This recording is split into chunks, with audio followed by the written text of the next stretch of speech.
Retrouvez Embarqué, l'émission qui vous emmène dans les coulisses du transport en car et bus. Avec Iveco Bus, numéro 2 européen des bus et des cars. Keolis Autocar Planche, l'acteur majeur du transport public de voyageurs. Et Keolis Lyon, l'opérateur du réseau TCL, filiale de Keolis Group, le leader européen du transport.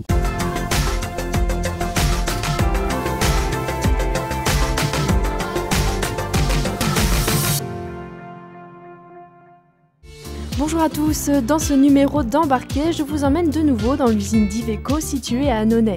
Mais cette fois-ci, c'est à la ligne de fabrication des autobus que nous allons nous intéresser. Distinction entre les différents moteurs hybrides, gaz, diesel, la découverte de différents stades de construction du bus ou encore de la phase du design. Laissez-vous embarquer. Tout comme les autocars, les autobus d'Iveco sont entièrement construits dans l'usine d'Annonay.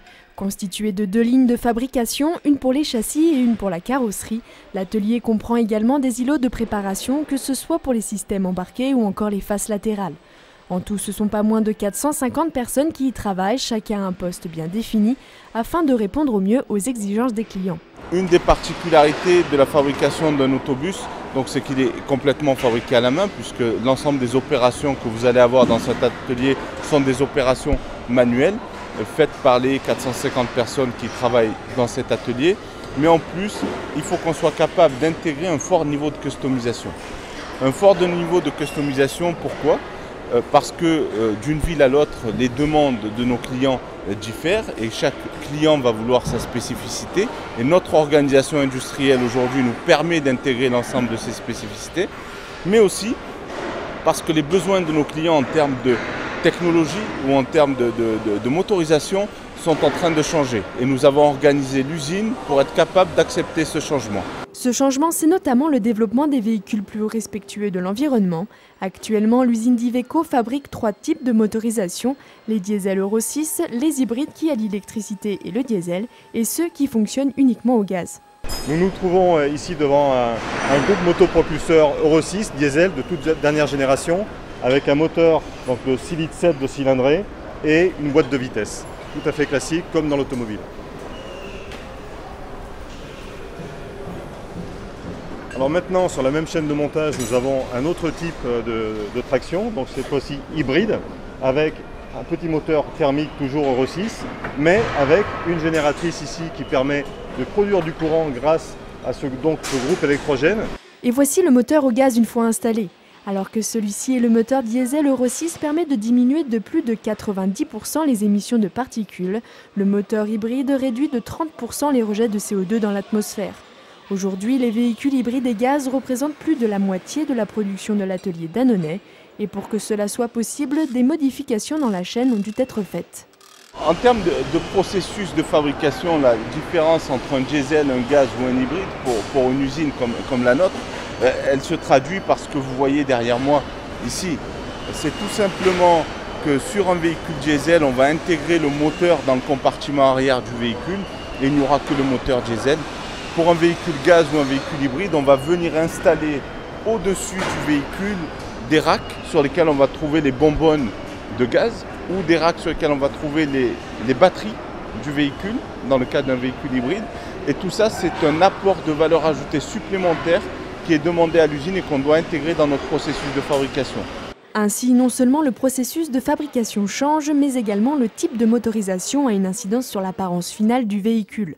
Pour cela, l'équipe design d'Iveco a dû repenser certains éléments de la carrosserie pour pouvoir s'adapter aux spécificités de chacun. Alors aujourd'hui, tous les véhicules, on va dire, ils ont tous une base commune.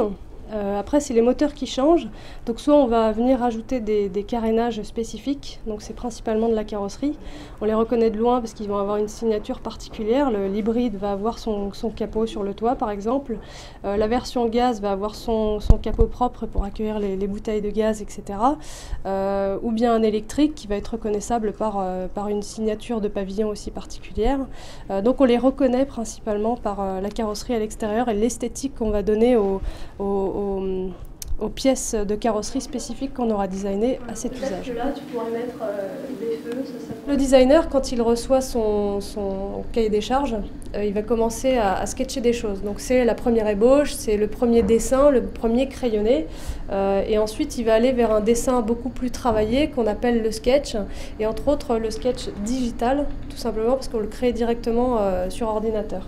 Une fois l'extérieur du bus défini, l'intérieur peut alors aussi être customisé selon les envies du client, que ce soit l'apparence du poste de conduite, la texture des sièges et même la couleur des LED de l'éclairage.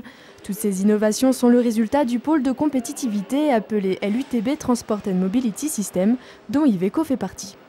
Le pôle de compétitivité s'architecture autour de 5 programmes de recherche différents. Donc évidemment les motorisations qui nous ont beaucoup occupés ces 10 dernières années, mais aussi l'architecture des véhicules. On travaille aussi sur l'allègement, la réduction du bruit. La sécurité et la sûreté sont évidemment le 3e programme au cœur de nos préoccupations.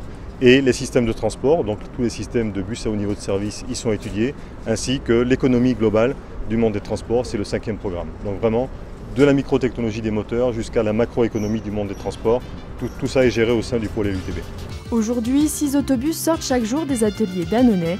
Dans les années à venir, Iveco souhaite développer davantage la propulsion électrique de ses moteurs hybrides. Autre projet, les moteurs qui fonctionnent au biométhane. Et voilà, votre magazine embarqué est terminé. Nous nous retrouvons le mois prochain pour un nouveau numéro sur TLM.